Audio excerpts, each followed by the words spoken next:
लेख से पहले यह जानकारी के लिए बता दिया जाए कि भारत के प्रथम प्रधानमंत्री जवाहरलाल नेहरू ने एक बार घोषणा की थी कि मुनाफाखोरों को बिजली के खंभों पर लटका दिया जाएगा।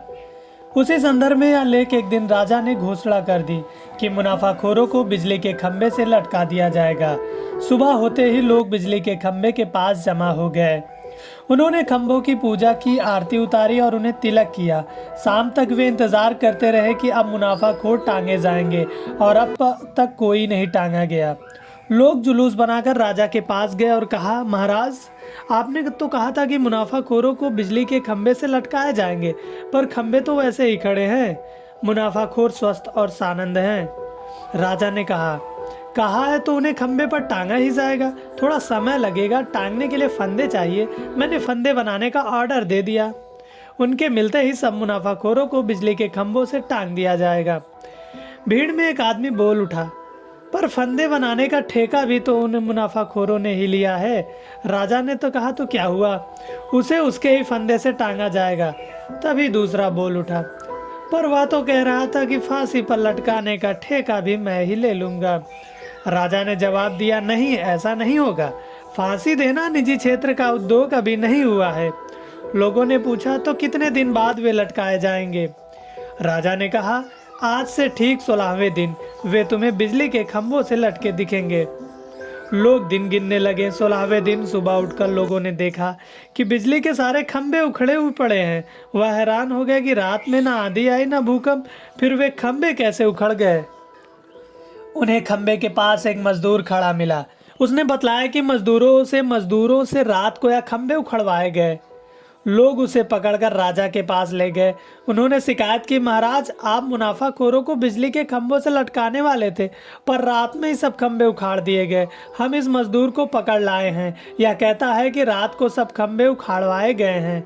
राजा ने मजदूर से पूछा, क्यों रे, किसके हुक्म से तुम लोगों ने खंभे उखाड़े?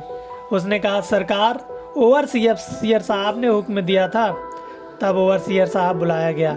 उससे राजा ने पूछा, क्यों जी, तुम्हें मालूम है मैंने आज मुनाफाखोरों को बिजली के खंभे से लटकाने की घोषणा की थी?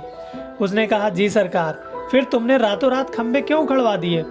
सरकार, इंजीनियर साहब ने कल शाम हुक्म दिया था कि रात में सारे खंभे उखड़वा दिए जाएं। तब इंजीनियर साहब बुलाया गया। उसने कहा, उसे बिजली इंजीनियर ने आदेश दिया था कि रात में सारे खंभे उखड़वा देना चाहिए। बिजली इंजीनियर से कैफियत तलब की गई तो उसने हाथ जोड़कर कहा, सेक्रेटरी साहब का हुक्म मिला था सरकार। फिर विभागीय सेक्रेटरी से राजा ने पूछा, खंभे उखाड़ने का हुक्म तुमने दिया था? सेक्रेटरी साहब ने स्वीकार किया, जी सरकार। राजा ने कहा, यह जानते हुए भी कि आज मैं इन खंभों का उपयोग मुनाफाखोरों को लटकाने के लिए करने वाला हूँ, तुमने ऐसा दुस्साहस क्यों किया? सेक्रेटरी ने कहा, साहब, पूरे शहर की सुरक्षा का सवाल था। अगर रात को खंभे ना हटा दिए जाते तो आज पूरा शहर नष्ट हो जाता। राजा ने पूछा, या तुमने कैसे जाना? किसने बताया तुम्हें? सेक्रेटरी ने कहा, मुझे विशेषज्ञ ने सलाह दी थी। यदि शहर को बचाना चाहते हो तो सुबह होने से पहले खंभों को उखड़वा दो। राजा ने पूछा, कौन है यह विशेषज्ञ? भरोसे का आदमी है? सेक्रेटरी ने कहा, बिल्कुल भरोसे का आदमी है सरकार, घर का आदमी है, मेरा साला होता है।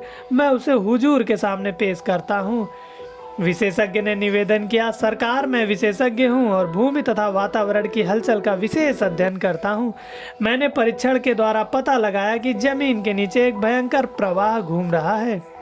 मुझे यह भी मालूम हुआ कि आज वह बिजली हमारे शहर के नीचे से निकलेगी। आपको मालूम नहीं हो रहा है, पर मैं जानता हूँ कि इस वक्त हमारे नीचे भयंकर बिजली प्रवाहित हो रही है। यदि हमारे बिजली के खंभे जमीन में गड़े रहे तो वह बिजली के खंभों के ऊपर आती और उसकी टक्कर अपने पावर हाउस की बिजली से होती। तब भयंकर विस्फोट होता। शहर में हजारों बिजलियां एक साथ गिरती। तब ना एक प्राणी बचता, ना एक इमारत खड़ी रहती। मैंने तुरंत सेक्रेटरी साहब को यह बात बताई और उन्होंने ठीक समय उचित कदम उठाकर शहर को बचा लिया। लोग बड़ी देर तक सख्ते में खड़े रहे। वे मुनाफाखोरों को बिल्कुल भूल गए। वे उस संकट से अभिभूत थे जिसकी कल्पना उन्हें दी गई थी। जान बच जाने की अनुभूति से दबे हुए थे, चुपचाप लौट गए। फिर उसी सप्ताह बैंक में इन नामों से यह रकम जमा हुई। सेक्रेटरी की पत्नी के नाम 2 लाख रुपए, श्रीमती बिजली इंजीनियर के नाम 1 लाख रुपए, श्रीमती इंजीनियर के नाम 1 लाख रुपए, इंजीनियर ओवर हाउस के नाम 50,000 रुपये, श्रीमती विशेषज्ञ के नाम 2.5 लाख रुपए। ये सब पैसे जमा हो गए।